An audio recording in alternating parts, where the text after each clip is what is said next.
Lieutenant Susan Carter stood at the observation window of the UES Mercy, watching as the massive medical ship approached the colony of New Haven. The pale blue-green planet grew larger in the viewport, its two moons casting long shadows across the clouded atmosphere.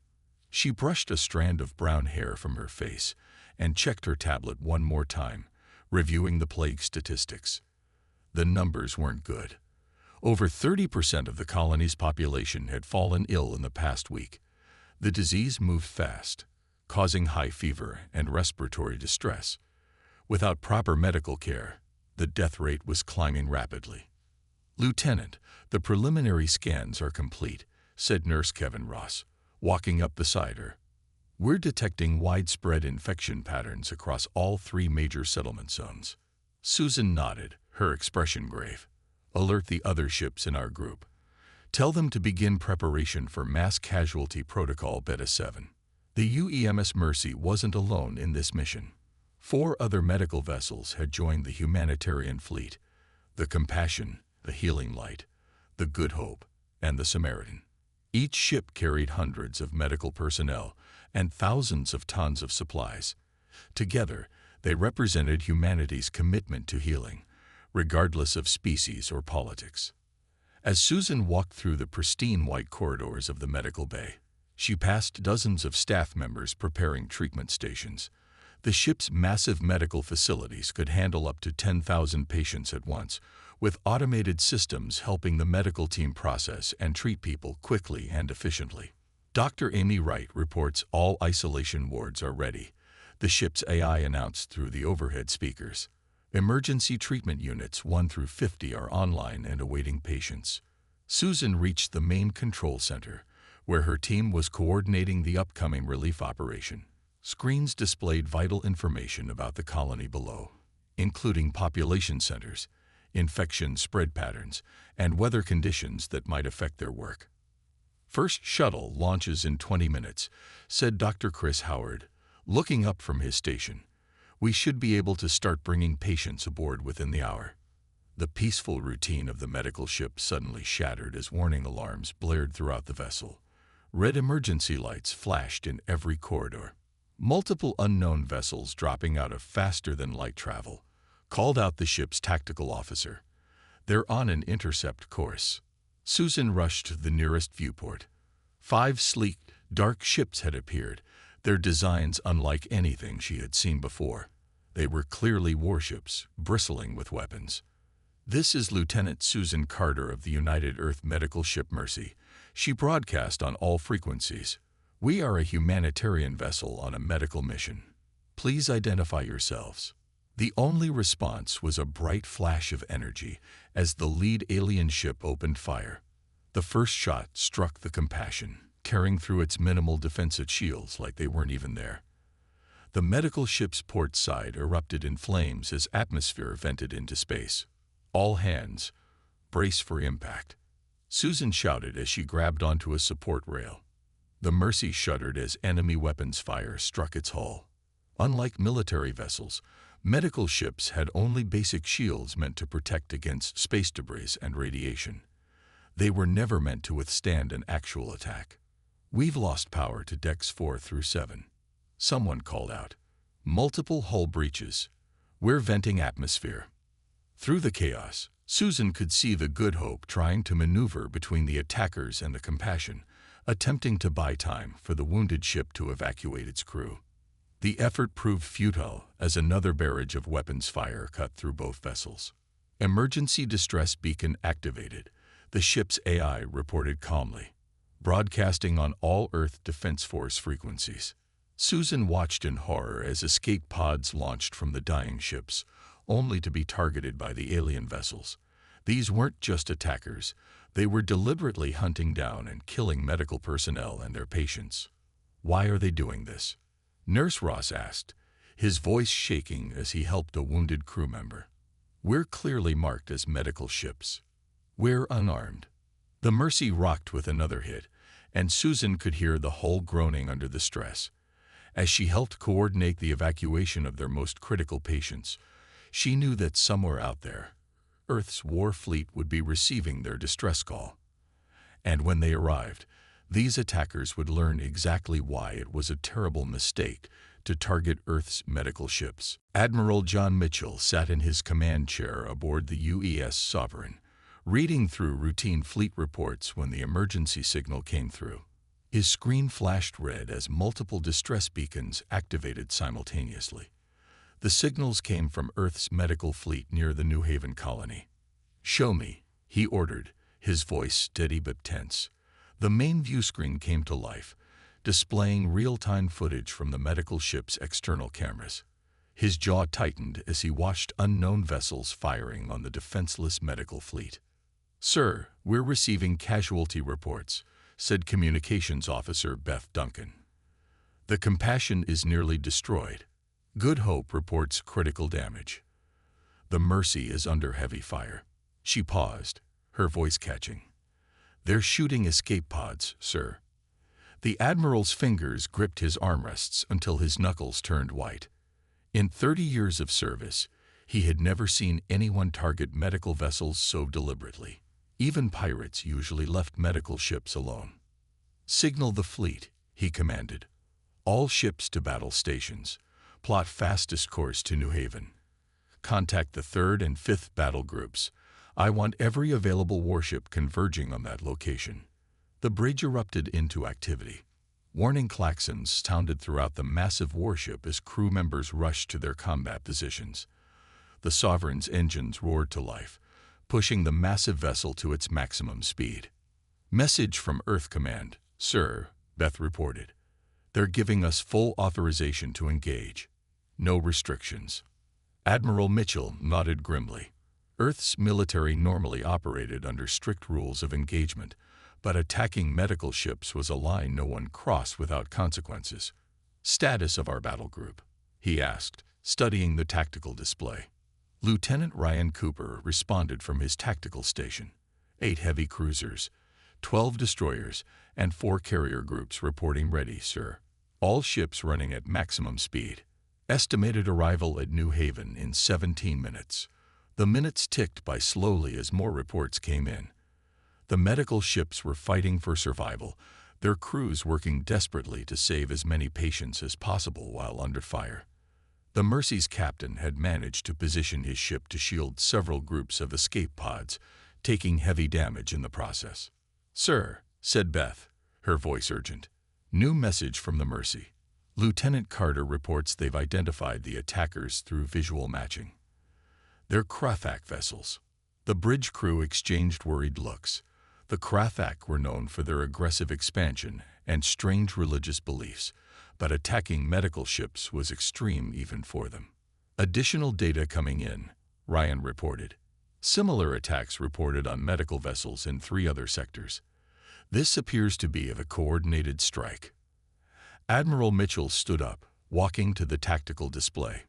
"Show me fleet positions."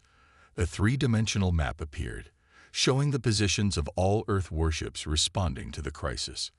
Dozens of vessels were converging on multiple locations. "Send word to all ships," he ordered. "These attackers chose to target our medical vessels. They're killing doctors, nurses, and patients. Show them exactly why that was a mistake." The Sovereign shuddered as it pushed through faster than light travel. Behind it, the rest of the battle group followed in tight formation. These weren't the lightly armed, minimally shielded medical ships the Krathak had been attacking. These were Earth's warships, built for combat, and crewed by people who had just watched their colleagues die while trying to help others. 5 minutes to target, Ryan announced. Enemy vessels still engaged with what's left of the medical fleet. Admiral Mitchell returned to his chair. "Weapons status." "All weapons charged and ready, sir. Missile tubes loaded. Fighter squadrons prepared for launch." The Admiral's expression was cold as steel as he gave his next order. "The moment we drop out of FTL, I want every weapon we have targeting those ships." They wanted to see humanity's response. Let's show them. The stars outside stretched and twisted as the battle group neared its destination.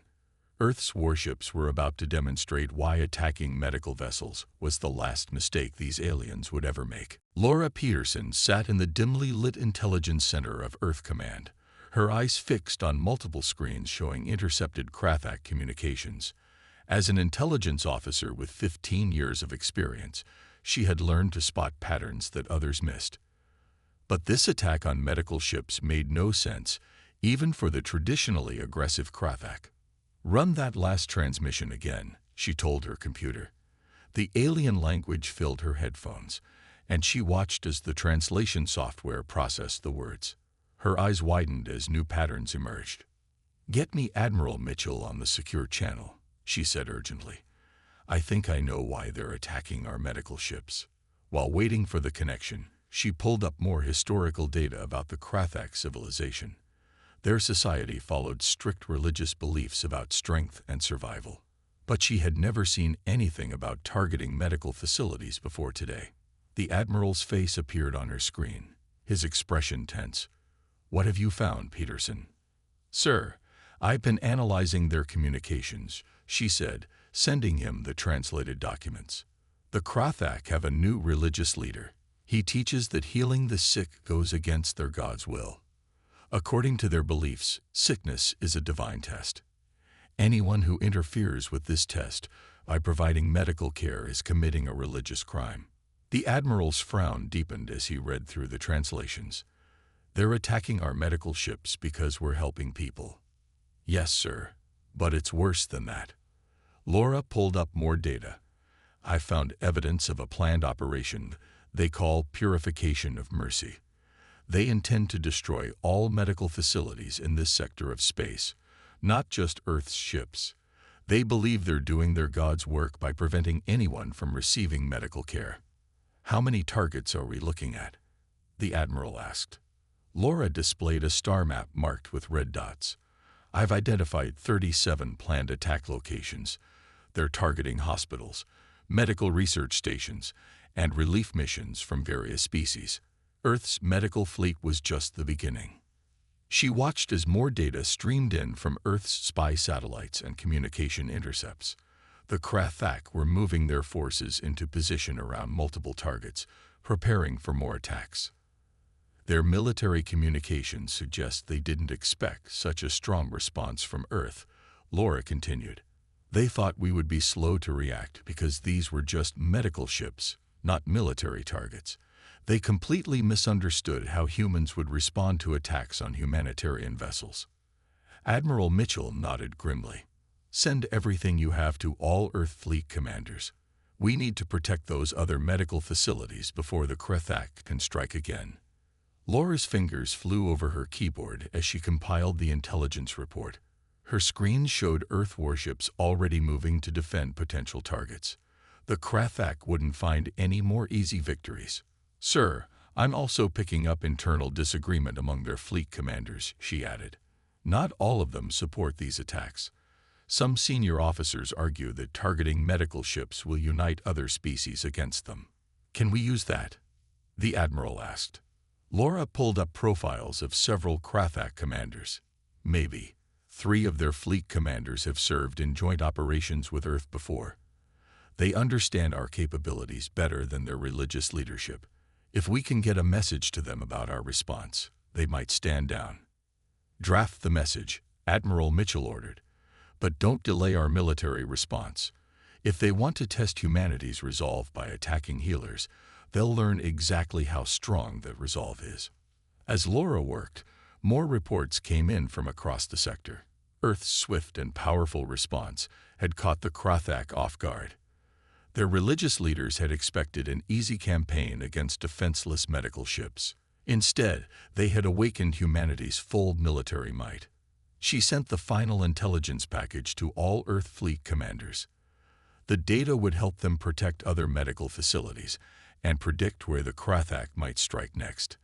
The aliens were about to learn that attacking doctors and nurses was a line they should never have crossed. Captain Daniel Wright walked through the bustling command center of the UES Retribution, watching his crew prepare for battle.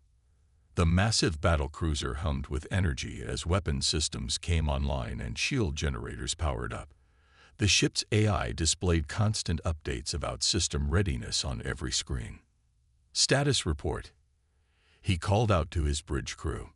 Commander Alice Barnes looked up from her tactical station, main guns at full power, shield generators at maximum capacity. All fighter squadrons report ready for launch. Engineering reports all systems green, added Lieutenant Paul Davis from his station. We've redirected additional power to the forward shields. Daniel nodded, studying the tactical display showing the positions of Earth's gathered warships. The Retribution wasn't alone. 20 other heavy combat vessels had assembled nearby, forming one of the largest battle groups seen in recent years. "Captain," called out Communications Officer Sarah Miller, incoming transmission from Captain Richard Martinez on the Stormbreaker. The screen lit up with Martinez's face. "Right, we've finished analyzing the Krathak attack patterns from the medical ship incident. They're overconfident. They don't expect serious resistance at their next target." "Good," Daniel replied. "That works in our favor. What's the status of your strike group?" "All ships ready. We've modified our shields based on data from the medical ship attacks. Their weapons won't find us as easy to damage as an unarmed hospital ship." The tactical display updated as more Earth warships arrived. The fleet was gathering in force, preparing to protect the remaining medical facilities in the sector. Intelligence reports had identified the Krathak's likely next targets. "All hands, battle stations," Daniel announced over the ship-wide comm. "This is not a drill." The crew moved with practiced efficiency. Unlike the medical ships that had been attacked, the Retribution was built for war. Its thick armor and powerful shields could withstand heavy combat. Its weapon systems could reduce enemy ships to scrap metal in minutes. Commander Barnes approached with a data tablet. "Sir, we finished loading the combat simulations based on the medical ship attack footage. The Krathak ships have a weakness in their rear shield grid. If we can get behind them, we can end the fight quickly," Daniel finished. "Good work. Share that with all ship commanders." The bridge crew worked steadily, preparing for the coming battle. They had all seen the footage of the medical ship attacks. Many had friends or family who served on those vessels. Their usual professional detachment was replaced with cold determination. "Message from Fleet Command," Sarah announced. "Operation Defender is now active. All ships to designated positions." Daniel studied the mission details on his screen. The Earth fleet would split into 3 groups. Some would actively protect medical facilities. Others would patrol likely attack routes. The rest would prepare to strike at the Krathak directly. "Sir," Paul called out, "engineering reports they've finished the shield modifications. We're ready to move out." The captain nodded, taking his command chair. The Retribution would lead one of the strike groups. Their mission was simple: find the Krathak vessels targeting medical ships and stop them permanently. "All hands," he announced. "You've all seen what these aliens did to our medical ships. They killed doctors, nurses, and patients. They targeted escape pods. They showed no mercy to people whose only mission was to help others." He paused, letting his words sink in. "We're going to show them why that was a mistake. Earth's medical ships may be defenseless, but we are not. Today, we teach them the cost of attacking healers." The crew's responses were crisp and professional, but he could see the fire in their eyes. They had trained for years for moments like this. The Krathak thought they were enforcing their religious laws. Instead, they had started a war they weren't prepared to fight. "All ships, move out," he ordered. "Let's go protect our people." The Retribution's engines powered up, pushing the massive warship forward. Behind it, the rest of the strike group followed in perfect formation. The hunters had become the hunted. The UENS Hope drifted slowly through space, its running lights dim and its engines seemingly damaged. To any watching eyes, the medical ship appeared to be limping away from a failed relief mission. In reality, it was bait in a carefully planned trap. Lieutenant Peter Thompson sat in his fighter cockpit, hidden inside a nearby asteroid field with 24 other pilots. His fingers rested lightly on the controls as he watched his radar screen. The Hope's distress beacon broadcast a weak signal about engine failure and wounded passengers needing evacuation. "Patrol 6 to all units. His radio crackled quietly. Multiple ships dropping out of faster-than-light travel. Signatures match Krathak attack fleet. Peter's muscles tensed as 5 Krathak warships appeared, moving toward the seemingly helpless medical ship. Just like intelligence had predicted, they couldn't resist an easy target. Hold positions, came the order from the Retribution. Let them commit to the attack. The Krathak ships spread out in an attack formation. They had learned some caution after their earlier encounters with Earth's military, but they still didn't realize they were flying into a trap. Enemy ships launching fighters, reported Patrol 6. They're moving to surround the Hope. Peter watched the alien fighters spread out. He knew that behind the medical ship, hidden in the radiation field of a nearby nebula, 3 Earth battle groups waited silently. The Krathak were about to learn a painful lesson about underestimating humans. The first alien shot streaked across space toward the Hope, but instead of striking the helpless medical ship, it splashed harmlessly against a military-grade shield. The Hope's innocent appearance vanished as its hull plating shifted, revealing hidden weapon ports. "All units, execute," came the command. Peter jammed his throttle forward. His fighter shot out from behind the asteroid, followed by his entire squadron. Similar scenes played out across the battlefield as dozens of Earth fighters emerged from hiding places. The Krathak realized their mistake too late. Behind the Hope, the nebula lit up as Earth's warships powered up their engines. The Retribution led the way, its massive form emerging from the colorful gases like an angry giant. Fighter Squadron Alpha, clear a path to their lead ship, ordered Captain Wright from the Retribution. Beta and Gamma squadrons, protect the Hope. Peter led his squadron straight at the enemy fighters. Unlike the previous attacks on medical ships, this time the Krathak faced trained combat pilots in advanced fighters. The battle that followed was short and brutal. 3 bogeys on your 6, called out Lieutenant Kelly Foster, Peter's wingman. He rolled his fighter into a tight turn, letting Kelly pick off the pursuing alien ships with precise shots. The main Earth fleet engaged now, their weapons blazing. The Krathak found themselves caught in a crossfire. Their ships had been positioned to attack a helpless medical vessel, not fight a prepared battle fleet. Enemy vessels attempting to retreat, reported the Retribution's tactical officer. They're trying to reach faster than light range. Not this time. Captain Wright responded. Close the net. More Earth ships appeared from hiding spots around the battlefield, cutting off the Krathak escape routes. The alien ships that had so confidently approached to attack a medical ship now found themselves surrounded by humanity's finest warships. Peter's fighter rocked as an enemy shot grazed his shields. He returned fire, his weapons finding their mark on an enemy fighter's engine. The alien ship spun out of control, its pilot ejecting into space. Rescue teams standing by to pick up survivors, came the order. Even in the middle of battle, Earth's forces remembered their humanity. They would rescue the enemy pilots, showing the mercy that the Krathak had denied to medical ships. The battle continued to unfold, but its outcome was never in doubt. Earth's trap had worked perfectly. The Krathak's arrogance in attacking medical ships had led them straight into a killing zone.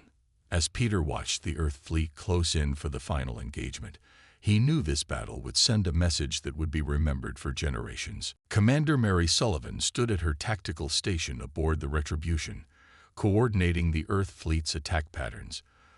The massive view screen showed the space around them, filled with weapons fire as Earth's warships pressed their advantage against the trapped Krathak fleet. New shield frequencies ready, she announced, implementing her modified defense strategy. All ships adjust to pattern Sullivan 7. The Earth vessels shifted their shield harmonics in perfect synchronization. The next barrage of Krathak weapons splashed harmlessly against the improved defenses. Mary allowed herself a small smile. She had spent weeks studying the alien weapon signatures from the medical ship attacks. Their shields are failing, reported the sensor officer. The modifications are working. Their weapons can't penetrate our defenses. Captain Wright nodded from his command chair. Send targeting data to all ships. Focus fire on their lid vessel. Let's show them what a real warship can do. The Retribution's main guns opened up, joined by the rest of the Earth fleet. Unlike the medical ships that had been attacked, these vessels carried the finest weapons humanity had ever created. Coordinated fire from multiple ships hammered the Krethak flagship. Enemy vessel attempting to reroute power to shields. Mary called out, watching her tactical display. Standard Krethak defensive pattern. Exactly what we predicted. Execute flanking maneuver, ordered Captain Wright. All ships, pattern Omega. The Earth fleet moved with practiced precision. Smaller, faster ships darted between the larger vessels, each one playing its part in the carefully choreographed battle plan. The Krethak tried to adjust, but they were constantly one step behind. Lieutenant Peter Thompson's fighter squadron swept past the bridge, pursuing enemy fighters. The space around the ships was filled with smaller dogfights as Earth's fighter pilots demonstrated their superior training and coordination. "Sir," Mary reported, "their flagship's shields are down. They're trying to bring their auxiliary power online." "Not today," Captain Wright responded. "All forward batteries fire." The Retribution's main guns fired as one. Brilliant beams of energy struck the Krethak flagship's exposed hull. Secondary explosions rippled along its length as internal systems failed. The massive alien vessel began to list to one side, its power systems failing. Enemy commander broadcasting surrender, called out the communications officer. "They're powering down weapons." A cheer went up from the bridge crew, but Mary kept her focus on her tactical display. Two Krethak ships were still trying to fight their way clear of the trap. She adjusted the fleet's formation to cut off their escape route. "Boarding teams ready," she reported. Security teams standing by to take control of the surrendered vessels. The remaining battle was short. With their flagship disabled and their forces scattered, the fight had gone out of the Krethak fleet. One by one, the alien ships powered down their weapons and surrendered to Earth's forces. Rescue teams moving in to assist damaged enemy vessels, reported the medical officer. "We're dispatching medical shuttles to help their wounded." Mary watched as Earth's ships, the same ones that had just fought so fiercely, now moved to help their defeated enemies. Even after the Krethak had attacked medical ships, humanity still offered aid to their injured opponents. "Send word to Earth Command," Captain Wright ordered. "The Krethak attack fleet has been neutralized. No Earth casualties. Minimal damage to our ships." The bridge crew worked efficiently, securing prisoners and helping the wounded. Mary's tactical display showed more Earth ships arriving to help process the captured vessels. The battle was over, but its message would echo across the galaxy. "Signal from the Hope," called out communications. "They're requesting permission to begin treating wounded from both sides." Captain Wright nodded. "Granted. Let's show the Krethak what real strength looks like. We beat them in battle, and now we'll help their wounded. That's the human way." Mary watched as medical shuttles moved between the ships, helping friend and foe alike. The Krethak had attacked Earth's medical ships because they saw healing as weakness. Now they would learn that humanity's greatest strength was the combination of its power to fight and its willingness to heal. Lieutenant Susan Carter stood in the newly rebuilt medical bay of the UES Mercy, watching as her staff treated patients from a dozen different species. 3 months had passed since the Krethak attacks, and much had changed in the galaxy. "Doctor, the Krethak delegation has arrived," Nurse Kevin Ross announced from the doorway. "They're waiting in the conference room." Susan nodded, straightening her uniform. After the decisive defeat of their attack fleets, the Krethak leadership had been forced to negotiate. Today would mark another step forward in the peace process. The conference room held an unusual mix of people. Earth military officers sat alongside medical personnel, while Krethak religious leaders faced their own military commanders across the table. Admiral Mitchell stood at the head of the table, his presence a reminder of Earth's strength. "The treaty is ready for final signatures," Admiral Mitchell announced. "All parties have agreed to the terms." Susan watched as the documents were displayed on the main screen.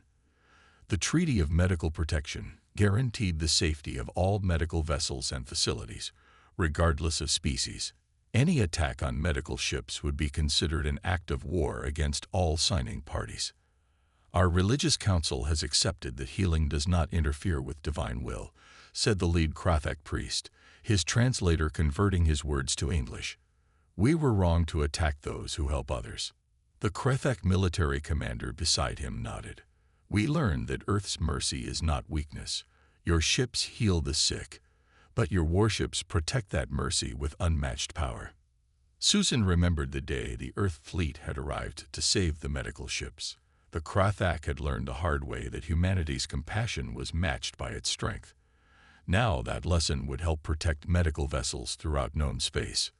The combined fleet patrols will begin next week, Admiral Mitchell said. Earth and Krathak ships will work together to protect medical facilities in all sectors. Outside the conference room windows, Susan could see ships from both species moving in formation.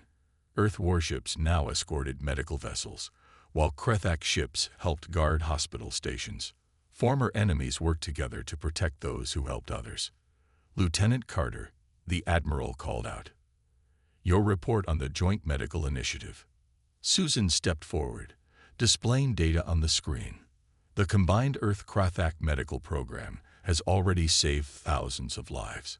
Krathak warriors are now training as emergency medical responders, while Earth doctors learn Krathak healing techniques. The changes went beyond just military and medical cooperation. The Krathak people had begun to see healing in a new light. Their belief in strength remained, but they now understood that helping others showed power in its own way. The new medical ships will be ready next month, Susan continued. Built with both Earth and Krathak technology, they'll have advanced healing facilities and proper defensive capabilities. The meeting concluded with the formal signing of the treaty. As Susan watched the delegates leave, she felt pride in how far they had come. The attack on the medical ships had nearly started a war. Instead, it had led to an unprecedented peace. Back to work, she told her staff as she returned to the medical bay. We have patients waiting. The Mercy's corridors were filled with activity as medical teams went about their duties. In one room, a Krathak healer worked alongside Earth doctors, their different approaches combining to save lives. In another, Earth nurses taught Krathak students about emergency care. Through the observation window, Susan could see the Earth warships that now protected them. They were a constant reminder that humanity's dedication to healing came with the strength to defend it. Incoming patients from the mining accident on Station 7, Nurse Ross reported. Earth and Krathak rescue teams responding together. Susan smiled as she prepared to receive the patients. The galaxy had changed for the better. The attack on Earth's medical ships had taught everyone an important lesson. Humanity's greatest strength was not just its ability to fight, but its unwavering commitment to help anyone in need, even former enemies.